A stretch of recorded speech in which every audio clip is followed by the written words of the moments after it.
اعوذ باللہ من الشیطان الرجیم بسم اللہ الرحمن الرحیم۔ ناظرین و سامعین السلام علیکم، امید ہے آپ خیریت سے ہوں گے اور ہمارے ویڈیوز سے مستفید ہو رہے ہوں گے۔ ناظرین، ویڈیو پر جانے سے پہلے آپ سے گزارش ہے کہ آپ ہمارے channel blend of history English کو بھی سبسکرائب کر لیں اور اس کے بیل آئیکن کو آل نوٹیفیکیشنز پر کلک کر لیں۔ ناظرین، ہمارا آج کا موضوع ایک بالکل مختلف نوعیت اپنے اندر سموئے ہوئے ہے۔ ہمارا بچہ مولا علی کی مشہور زمانہ تلوار ذوالفقار سے واقف ہے۔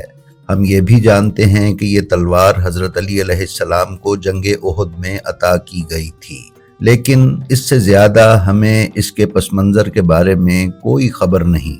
یہ تلوار کیسے بنی، کیسے نازل ہوئی، کس کو کب عطا کی گئی اور حضرت علی تک کیسے پہنچی، یہ وہ پوشیدہ مطالب ہیں جن پر روشنی ڈالنا انتہائی ضروری اور اہم ہے۔ ناظرین، قرآن مجید میں سورہ حدید کی آیت نمبر 25 میں ارشاد ربانی ہے، اور ہم نے خاص لوہا نازل کیا جس میں سخت خوف ہے اور لوگوں کے لیے نفع بھی، اور یہ غرض بھی کہ اللہ یہ جان لے کہ اس کی اور اس کے رسول کی بغیر دیکھے کون مدد کرتا ہے۔ ناظرین، تفسیر برہان میں علامہ ہاشم بہرانی نے لکھا ہے کہ علامہ ابن شہر آشوب نے تفسیر سدی سے بروایت ابو صالح حضرت عبداللہ ابن عباس سے خدا تعالیٰ کے اس قول کی یہ تفسیر نقل کی ہے کہ اللہ تعالیٰ نے حضرت آدم کے ساتھ جنت سے تلوار ذوالفقار نازل فرمائی تھی اور اس کو جنت کے درخت سے جس کا نام حب الالاس ہے پیدا کیا تھا۔ پھر انہوں نے فرمایا کہ آیت میں شدید کا مطلب یہ ہے کہ حضرت آدم اس تلوار کے ذریعے سے اپنے کل دشمنوں سے جو جنات میں سے تھے اور شیاطین میں سے تھے لڑا کرتے تھے، اور اس کے اوپر یہ لکھا ہوا تھا کہ میرے انبیاء برابر اس کے ذریعے سے لڑتے رہیں گے، اور یہ نبی کے بعد نبی اور صدیق کے بعد صدیق کو پہنچتی رہے گی، حتیٰ کہ اس کے وارث امیر المومنین علی علیہ السلام ہوں گے۔ پس وہ نبی امی کے ساتھ ہو کر ان کے دشمنوں سے اس کے ذریعے سے لڑیں گے۔ اور آیت میں منافع للناس کے یہ معنی ہے کہ محمد و علی کے لیے اس میں بہت کچھ نفع ہوگا، اور ان اللہ قوی عزیز کے معنی یہ ہیں کہ اللہ تعالی علی ابن ابی طالب علیہ السلام کے ذریعے سے کفار سے انتقام لے گا اور ان کو ذلیل کرے گا۔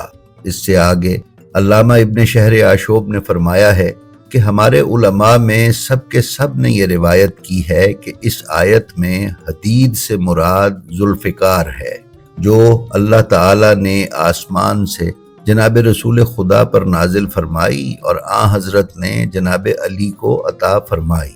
ناظرین، یہ تلوار حضرت علی علیہ السلام کو جنگ احد میں رسول اکرم نے عطا فرمائی، یا بروایت دیگر جبرائیل امین اسے لے کر نازل ہوئے۔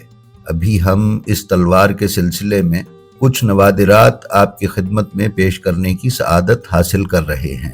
ناظرین، کتاب ارجع المطالب میں ایک طویل روایت بیان کی گئی ہے جس کا صرف ایک حصہ ہم اختصار کے طور پر آپ کی خدمت میں پیش کر رہے ہیں۔ ابن عباس روایت کرتے ہیں کہ جب خیبر سے جناب امیر واپس لوٹے تو ذوالفقار ان کے ہاتھ میں تھی۔ جناب سیدہ سے کہنے لگے، یا فاطمہ، آپ نے ذوالفقار کے جوہر دیکھے کہ خدا نے اس کے ذریعے سے خیبر کو فتح کیا ہے؟ جناب سیدہ ہنس پڑیں۔ اس پر حضرت علی علیہ السلام نے کہا کہ فاطمہ، کیا آپ کو ذوالفقار کی فضیلت سے آگاہی ہے؟ جناب سیدہ نے فرمایا، میں آپ کے جاننے سے پہلے اس کو جانتی ہوں۔ اس روایت میں بی بی نے آگے چل کر بیان فرمایا ہے کہ رسول اللہ جب معراج پر گئے اور آپ کو جنت میں لے جایا گیا تو رسول اللہ سرخ سیب کے ایک درخت کے نیچے تشریف فرما ہوئے، اور اس کی جڑ کے نیچے ذوالفقار دبی ہوئی تھی۔ اس پر لکھا ہوا تھا کہ ذوالفقار کے سوا کوئی تلوار نہیں اور علی کے سوا کوئی بہادر نہیں، اور ان کی زوجہ زہرا ہے۔ بس اس وقت سے میں اس کی یعنی ذوالفقار کی فضیلت کو جانتی ہوں۔ ناظرین، کتاب سفرنامہ مخدوم جہانیہ جہاں گشت میں نقوی البخاری سادات کے جد اعلیٰ جہانیہ جہاں گشت لکھتے ہیں کہ جب رسول خدا معراج پر تشریف لے گئے تو آپ کو سیب پیش کیا گیا۔ جب آپ نے اسے ہاتھ میں لیا تو وہ سیب 2 ٹکڑے ہو گیا، ایک ٹکڑے سے ذوالفقار خلق ہوئی اور دوسرے سے نور جناب سیدہ سلام اللہ علیہا آپ صلی اللہ علیہ وآلہ وسلم کی پیشانی میں آ گیا۔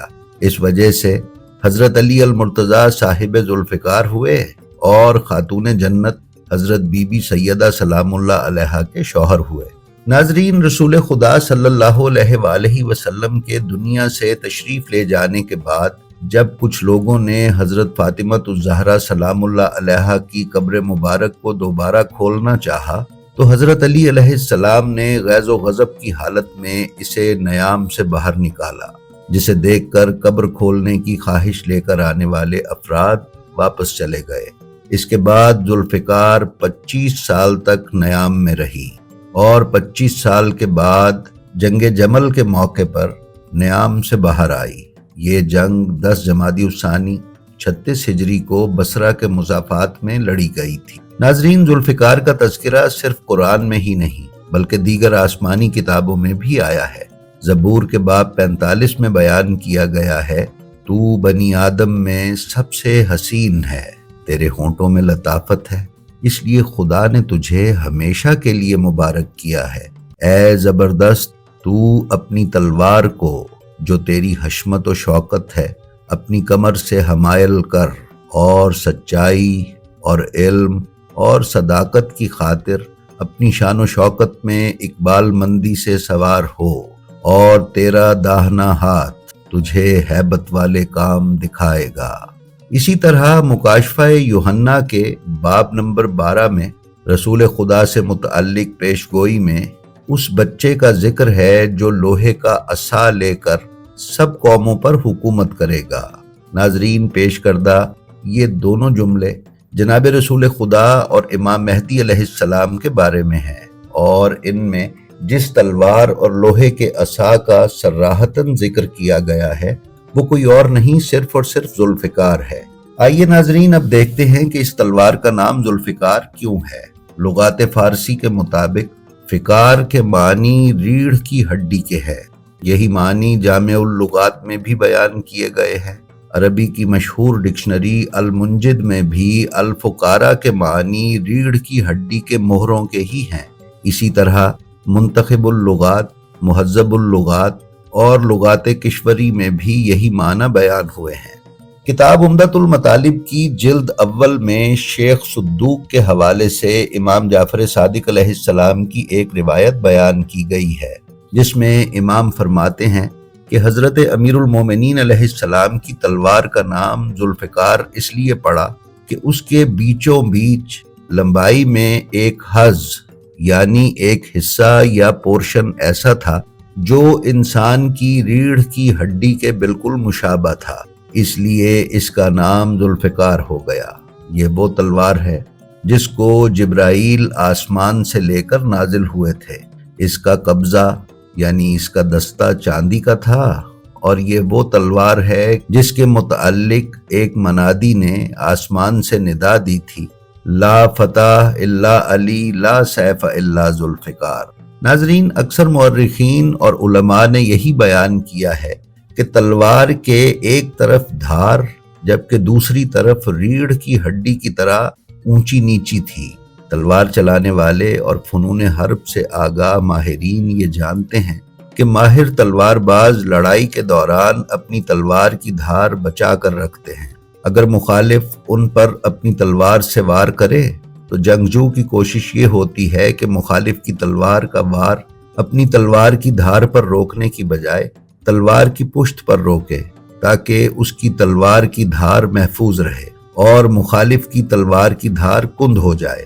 لیکن اس طرح کے وار روکنے میں ایک قباحت یہ ہے کہ کسی داؤ میں مخالف کی تلوار جنگجو کی تلوار کی پشت سیدھی ہونے کی وجہ سے پھسلتی ہوئی ہاتھ کے قبضے تک پہنچتی ہے، جس سے ہاتھ یا بازو کے زخمی ہونے یا کٹنے کا اندیشہ بہر طور موجود رہتا ہے۔ لیکن اگر تلوار کی پشت سیدھی نہ ہو، اونچی نیچی ہو، تو پھر مخالف کی تلوار اس اونچی نیچی سطح کی گہرائیوں اور رکاوٹ کی وجہ سے پھسلنے سے رک جاتی ہے۔ دوئم یہ کہ کچھ تلواروں کی پشت پر تیز آری نما دندانے یا دانت بنائے جاتے ہیں تاکہ جب تلوار کو مخالف حملہ آور کے پیٹ میں گھونپ کر واپس کھینچا جائے تو اس کے دانت مخالف کی انتڑیاں وغیرہ کھینچ کر باہر لے آئیں۔ ناظرین، اس مضمون کی تحقیق ہمیں تلوار پر ریڑھ کی ہڈی کی بناوٹ یا نشان کی کھوج میں جاپان میں بننے والی نادر اور نایاب تلواروں سامورائی اور کٹانا تک لے گئی۔ یوٹیوب پر سامورائی اور کٹانا تلواریں بنانے کی کئی ویڈیوز دستیاب ہیں۔ ان تلواروں کا فولاد بنانے اور انہیں سیکل کرنے کا طریقہ، یعنی ان کو تیز کرنے اور ان کی دھار بنانے کا طریقہ پوری دنیا سے مختلف ہے۔ سب سے پہلے تو ان تلواروں کے بنانے کے لیے انتہائی خاص لوہے کو فولاد میں تبدیل کرنے کا عمل انتہائی دلچسپ ہے۔ صرف ایک تلوار بنانے کے لیے لوہے کو فولاد بنانے کا عمل کئی دن پر محیط ہے، جس پر لوہار روزانہ کئی گھنٹے محنت کرتے ہیں اور لوہے کو بار بار سرخ کر کے مختلف مدارج سے گزارنے کے بعد فولاد کے ایک چھوٹے سے ٹکڑے میں تبدیل کرتے ہیں۔ ناظرین، پھر اس لوہے کو سرخ کر کے اسے بار بار موڑا یا فولڈ کیا جاتا ہے، جس سے لوہے کا یہ ٹکڑا تہ در تہ لوہے میں تبدیل ہو جاتا ہے۔ ایک عام کٹانا یا سامورائی تلوار 2,64,000 لیئرز یا تہوں پر مشتمل ہوتی ہے۔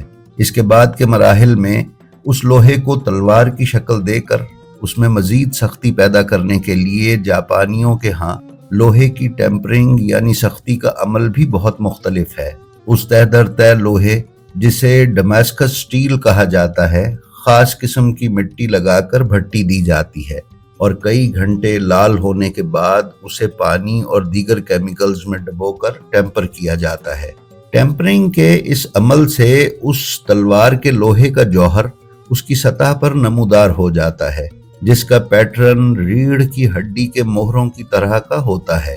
ریڑھ کی ہڈی کے مہروں کا یہ لہردار پیٹرن جاپانی زبان میں ہامون کہلاتا ہے اور تلوار کے بلیڈ پر دیکھا جا سکتا ہے۔ ناظرین، یہ جاپانی تلواریں اس قدر تیز اور سخت ہوتی ہیں کہ اکثر اوقات مخالف کی تلوار تک کو کاٹ کر ٹکڑے ٹکڑے کر دیتی ہیں۔ نیشنل جیوگرافک ٹی وی پر ایک ڈاکیومنٹری میں یہ بتایا گیا تھا کہ دوسری جنگ عظیم کے دوران ایک جاپانی جنرل کی کٹانا تلوار نے مشین گن کی نالی کاٹ ڈالی تھی۔ علم العداد کی روشنی میں ذوالفقار کے عدد جمع کیے جائیں تو حاصل جمع 2 بنتا ہے۔ سید ارتضیٰ عباس نقوی نے اپنی کتاب تاریخ ذوالفقار جلد اول کے صفحہ 196 پر تحریر کیا ہے کہ 2 کے عدد کی سب سے بڑی خاصیت یہی ہے کہ یہ رسول خدا اور حضرت علی علیہ السلام کے ناموں کا عدد ہے۔ ذات باری تعالیٰ نے نور کے 2 ٹکڑے کیے، ایک سے حضرت محمد صلی اللہ علیہ وآلہ وسلم اور دوسرے سے حضرت علی علیہ السلام کو خلق کیا۔ 2 کا عدد رکھنے والی ذوالفقار ان دونوں ہستیوں کے پاس رہی۔ وہ تیغ 2 پیکر تھی، علاوہ اس کے 2 دھاری تلوار بھی تھی۔ ناظرین، ذوالفقار سے پہلے تلواروں کے سروں کا 2 شاخہ ہونا نہیں ملتا اور خصوصاً عرب اس طرح کی تلوار سے بالکل آشنا نہ تھے۔ حضرت علی علیہ السلام نے تلوار بازی کے فن کو عروج بخشا اور روک اور کاٹ کے وہ حملے اور داؤ پیچ ایجاد کیے کہ جن کی تاریخ میں نظیر نہیں ملتی۔ حضرت علی علیہ السلام کا ہاتھ اللہ کا ہاتھ ہے، جسے ید اللہ کہہ کر پکارا گیا ہے، اور خود حضرت علی علیہ السلام کو سیف اللہ کا لقب عطا کیا گیا ہے۔ علامہ رجب برسی اپنی کتاب مشارق الانوار الیقین میں بیان کرتے ہیں کہ جب حضرت علی علیہ السلام نے ذوالفقار کا وار مرہب پر کیا تو اللہ نے جبرائیل کو حکم دیا کہ حضرت علی کے ہاتھ کو روکے، ورنہ ذوالفقار مرہب کے 2 ٹکڑے کرتی ہوئی زمین کی 7 تہوں کو کاٹ کر 2 ٹکڑے کر دے گی۔ جبرائیل نے رسول اکرم سے بیان کیا کہ میں نے اپنے پروں پر قوم لوط کے 7 شہروں کو زمین کی 7 تہوں سمیت اس قدر بلند کیا کہ عرش کے رہنے والے ان کے مرغوں کی اذانیں اور بچوں کی آوازیں سنتے تھے۔ میں تمام رات اللہ کے حکم کے انتظار میں ان شہروں کو اپنے بازوؤں پر اٹھائے کھڑا رہا اور مجھے ان کا وزن بالکل محسوس نہ ہوا۔ جب مجھے حکم دیا گیا کہ میں حضرت کے بازو کی طاقت کو اپنے بازوؤں پر روکوں کہ کہیں زمین نہ کٹ جائے، تو جناب امیر کی ضربت کی سنگینی ان شہروں کی سنگینی سے زیادہ اپنے پروں پر پاتا ہوں، حالانکہ میرے ساتھ میکائیل اور اسرافیل بھی اللہ کے حکم سے پیچھے سے حضرت علی کے ہاتھ کو تھامے ہوئے تھے۔ ناظرین، ذوالفقار کے سامنے خواہ مخالف کی تلوار آئی یا مرہب کا پتھر اور فولاد سے بنا ہوا خود یا اس کی لوہے کی زرہ، ذوالفقار نے سب کو کاٹ کر مرہب کو 2 ٹکڑے کر دیا۔ جناب امیر علیہ السلام کے ہاتھ میں آنے کے بعد ذوالفقار نے سب سے پہلا قتل جنگ احد میں خالد بن سفیان کا کیا، پھر اس کے 9 بھائی بتدریج جناب امیر علیہ السلام کے ہاتھوں ذوالفقار سے قتل ہوئے۔ ائمہ طاہرین علیہم السلام کی بیان کردہ روایات کے مطابق ذوالفقار کا دستہ چاندی کا اور اس کی میان کا رنگ سبز ہے۔ تلوار کی لمبائی 7 بالشت جبکہ چوڑائی 1 بالشت ہے۔ ذوالفقار کے بارے میں وہ تمام روایات جن میں یہ بیان کیا جاتا ہے کہ یہ رسول اکرم صلی اللہ علیہ وآلہ وسلم کے پاس آنے سے پہلے کسی مشرک و کافر کی ملکیت تھی اور مال غنیمت میں رسول اللہ کے ہاتھ آئی، ایسی تمام روایات ضعیف اور جھوٹی ہیں۔ جناب امیر علیہ السلام کے بعد ذوالفقار ہر امام کے پاس رہی اور یہ امامت کے ودائع یعنی وراثت امامت میں شمار کی جاتی ہے۔ اس وقت یہ امام مہدی علیہ السلام کی ملکیت میں ہے کہ جب آپ ظہور فرمائیں گے تو اسے ساتھ لے کر آئیں گے اور اسی کے ذریعے فتح و نصرت حاصل کریں گے۔ جی تو ناظرین، یہ تھی ہماری آج کی ویڈیو۔